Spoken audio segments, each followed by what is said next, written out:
Are you positioned well for 2025? We got some of our thoughts of how you can ready yourself for next year on this week's Jarvis Update.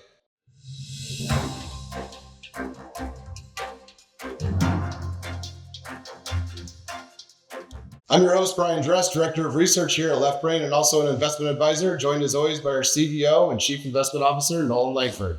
Noland, welcome to the program. Thank you, Brian. Hoping for a big warm-up here in Chicago. The temperatures reads single digits, so hoping for a warm-up as we end the year. Well, Nolan, I'm just going to move south, so that's the way we're going to deal with it.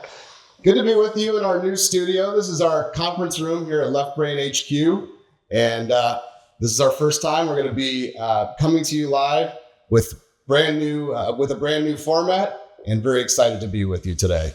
A quick preview in today's video. So we do expect some changes coming into 2025 with the new administration taking hold in Washington, but our expectations are that one thing will remain, and that's this current bull market. We've got two topics for you as we usually do. The first one is preparing for a new administration, and the second one is talking more about interest rates. Nolan, just a quick question before we get started. A question that we continue to get from investors is how should we reorient and reposition the portfolios for the incoming Trump administration? Nolan, what have you been telling clients who ask you this? And are you surprised to be hearing this question this much? I am surprised to be hearing the question this much because, as most of the viewers know, I've been doing this for a very long time. I don't really take new clients, so most of my relationships are existing clients, which means these investors have been with me for a very long time. And if they've been with me a long time, they know the left brain view on politics and money, that they shouldn't mix. And very unlikely, given an election, that would make us change our mind or do anything different. So to answer your question, Brian, does it surprise me? Yes, it surprises me because there's a lot of clients that have been with me a long time. We've been through many election cycles. So the fact that the questions come up now surprises me a little.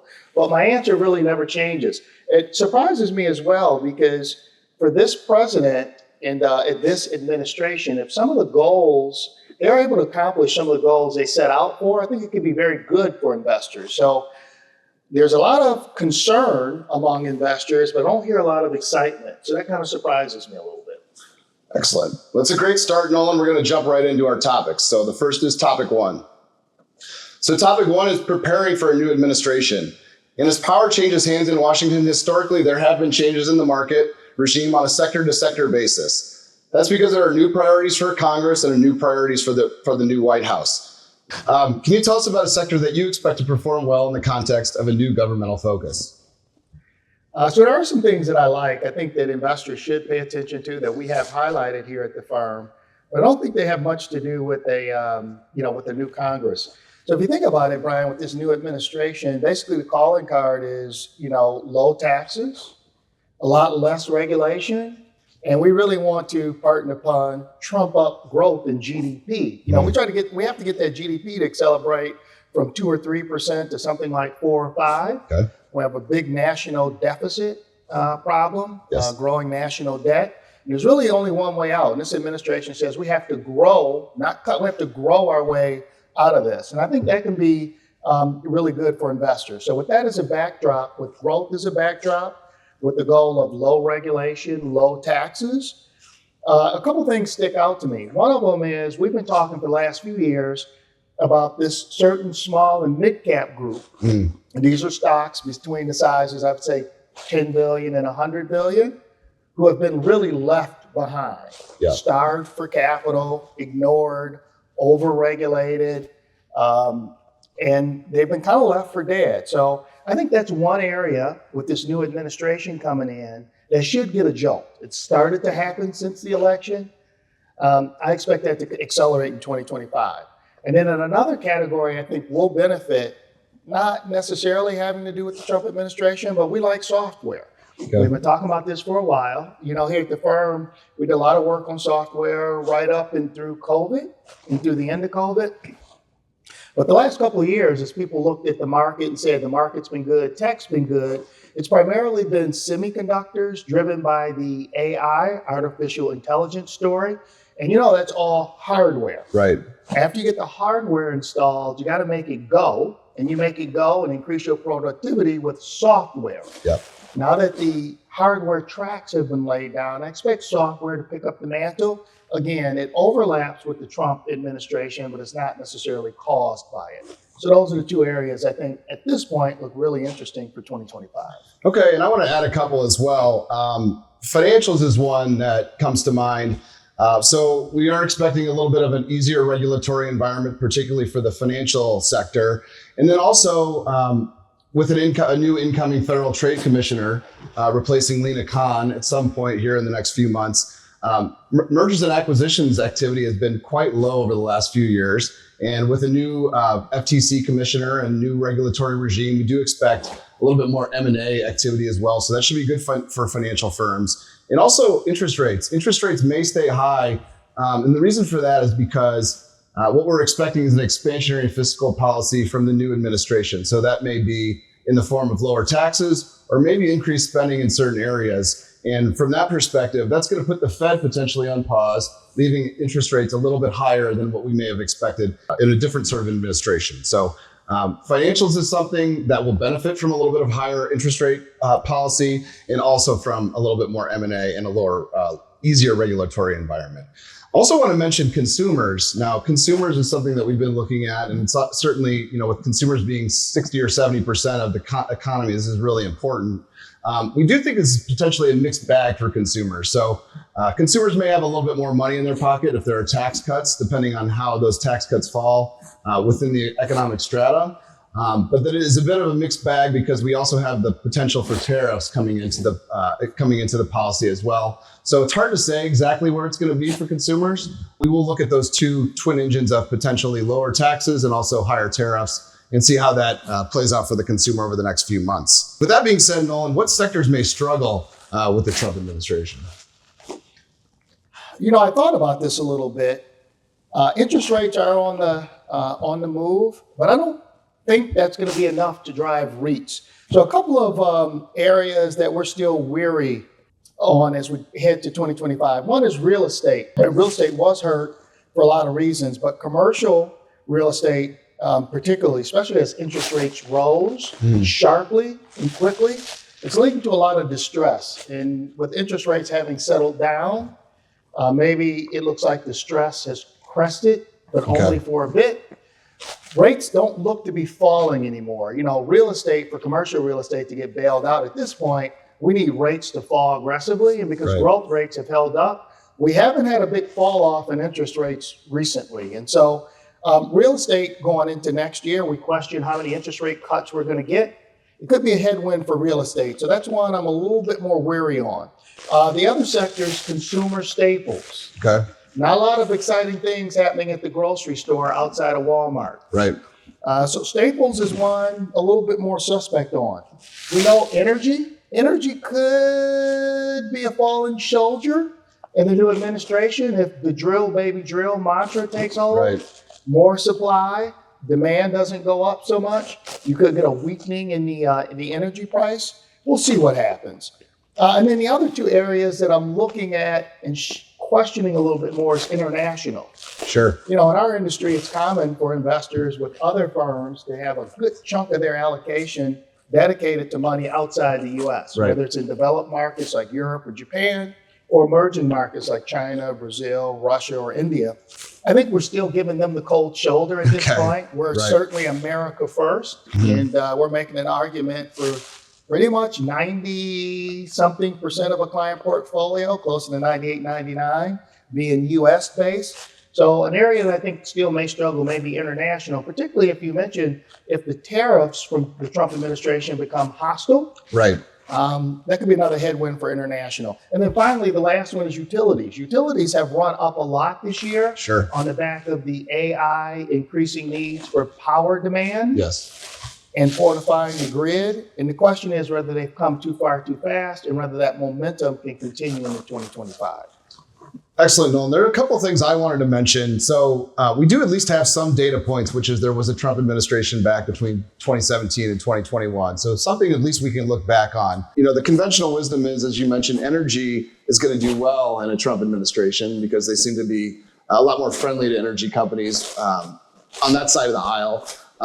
which is interesting because if you look back at the sector performance back during the Trump administration, energy by far was the worst performing sector during Trump. So one other thing I wanted to mention is healthcare. So healthcare stocks and specifically drug stocks really tanked quite precipitously after we found out Trump was elected to be president, and specifically after he nominated RFK Jr., Robert Kennedy Jr. to be HHS secretary, with the thought being they're very hostile he's very hostile to drug companies. Back in the Trump administration 1.0, healthcare actually did quite well during that period. So what that tells me is we got to be careful with the level one thinking, reading through from the political situation to the economic situation in the stock market. The things you may expect may not happen. So let's be a little careful and cautious before we make these big pronouncements based on situations like RFK Jr. becoming HHS secretary. Finally, let's finish out topic one with this question, Nolan. For next year, where are you expecting outperformance and where are you expecting underperformance? The areas I think will do well next year are things that are going to thrive in a thriving economy and in a bull market. So again, back to your question before I get to the under and overperformance, you mentioned Trump, right, and the changes that we've been making because of it. And I mentioned that we don't really make any changes because of a new incoming right. president, but what we do is we take our lens and we look at a few areas to see how they look. One of them is what's happening with interest rates. Number two is oil prices, and number three is inflation.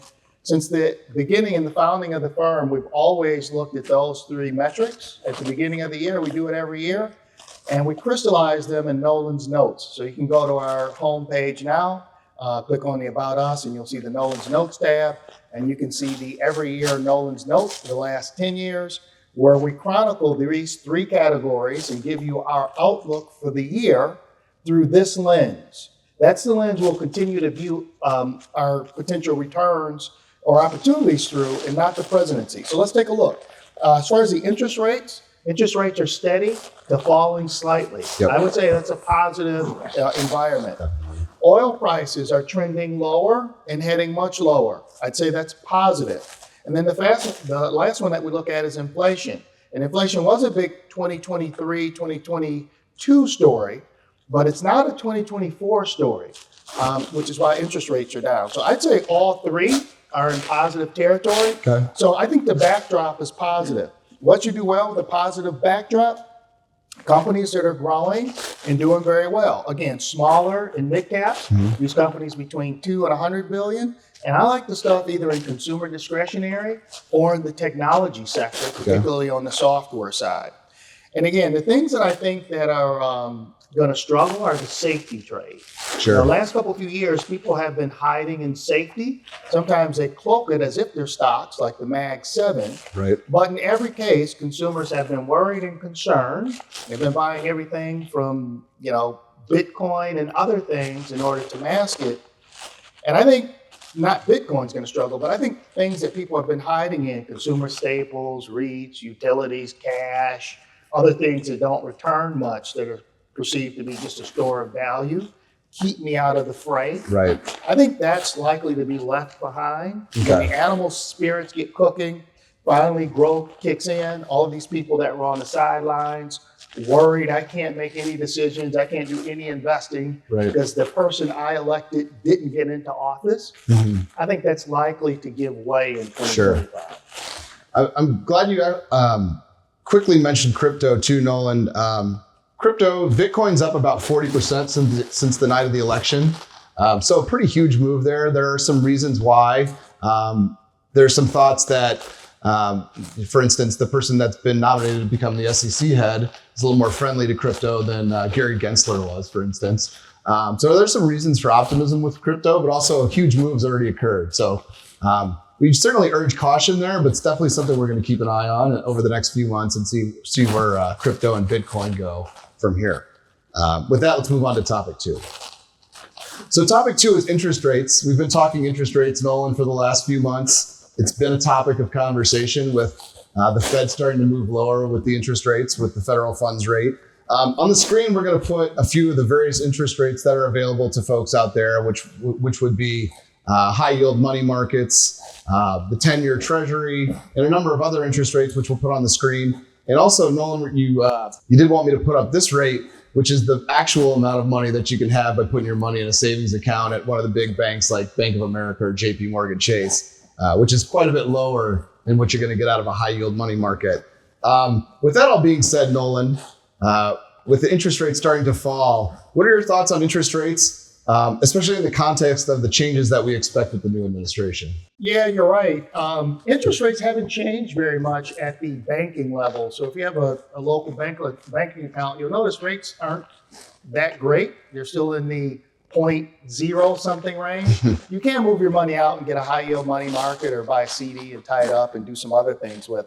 But on the margins, banks aren't jumping out of their chair to pay us more money to pay us more interest on money they're keeping. Sure. So it's all profit for them. I think the interest rate environment looks like it's pretty steady. Okay. So I think the job of investors is the same as it's always been. I have this excess cash, and what should I do with it? If it's longer term excess cash, meaning something that you're going to not need for at least the next 12 to 18 months, then it's a normal long-term investment. And you have to ask yourself, even if you're getting in a high yield money market right now, 4% pre-tax, is that acceptable? Is that the best I can do? Right. You know, if an investor's in the 25% tax bracket, they're getting 4% pre-tax, is 3% after tax. Exactly. Is that a needle mover? You know, we've seen inflation over the last 2 years. 2 years ago, inflation ran to 8. Right. A couple years, and then last year it was back down to the 5-6% range. Now we're not back down to 2s yet, but we're probably in the 3s range. Okay. So if I'm getting 3 net and inflation is 3 net, I'm not getting ahead. I'm treading water. That's right. And the 3 is adding to my income tax rate because it's ordinary taxable. Right. So I like to say for all those investors as we enter 2025, a lot of the unknown uncertainty is behind us. It's time to make long-term decisions. And I think probably 3%, we can do much better than 3% longer term. Right. So income securities is something that we've been a bigger focus of ours. Yep. Clients need income. They need alternatives to cash and money markets at the bank. Well, we need a bigger economic return, something that's going to get us ahead over time. So we have been looking at these income securities. We think that they're very attractive. A few characteristics make them attractive. One, we get interest and income payments from these income securities more often, generally quarterly, some cases monthly. We'll talk about a couple securities, it's monthly. The income streams, typically high and attractive. We look at income securities that are in the 7 to 10% range. And a lot of the income characteristics, the income that's paid is not all 100% taxable. Some of it is tax advantaged, some of it is return of capital and other components that reduces the tax bill. So I think those things will make a lot of sense in 2025 for investors to start to look for ways to play a little bit more offense with their cash. Definitely like income securities as a cash alternative, Nolan, but also good old stocks may not be a bad place to take a look at. I know some people have been hiding out for, it seems like years. But, you know, the bull market's 2 years old or so, and the average bull market's usually around 4 or 5 years. So if we have an average bull market here, it might be a good time even to continue to invest money if you have cash on the sidelines, not only in income securities, but also in good old stocks. So if you're interested in that, if you've got cash on the sidelines, we'd love to discuss with you. We'll put our information on the bottom of the screen and let us know. We'd love to have a conversation. Nolan, we're going to close out today from here, but I do want to say a couple of things. We're going to tell everybody, since we're going into the new year, expect some changes from us in 2025.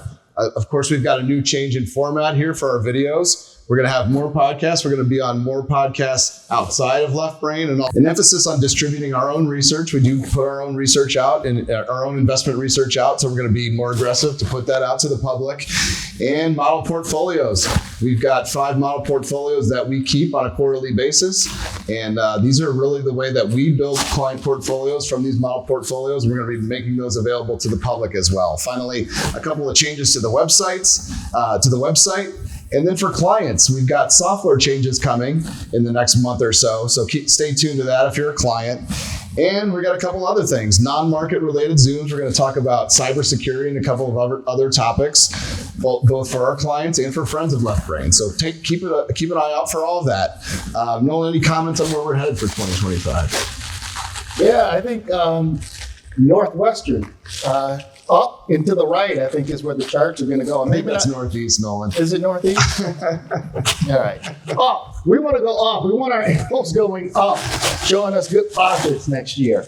What we would encourage you to do, the way that you can help, is subscribe. Hit the button below, subscribe to the YouTube, subscribe to our podcast so you can get them in wherever we're out. And tune in to us for 2025. A lot of good programming to throw your way and a lot of investment ideas to bring your way as well. Thanks, Nolan. We're going to cut it off here. I'm getting a little hot under these lights, and we'll see you again next time.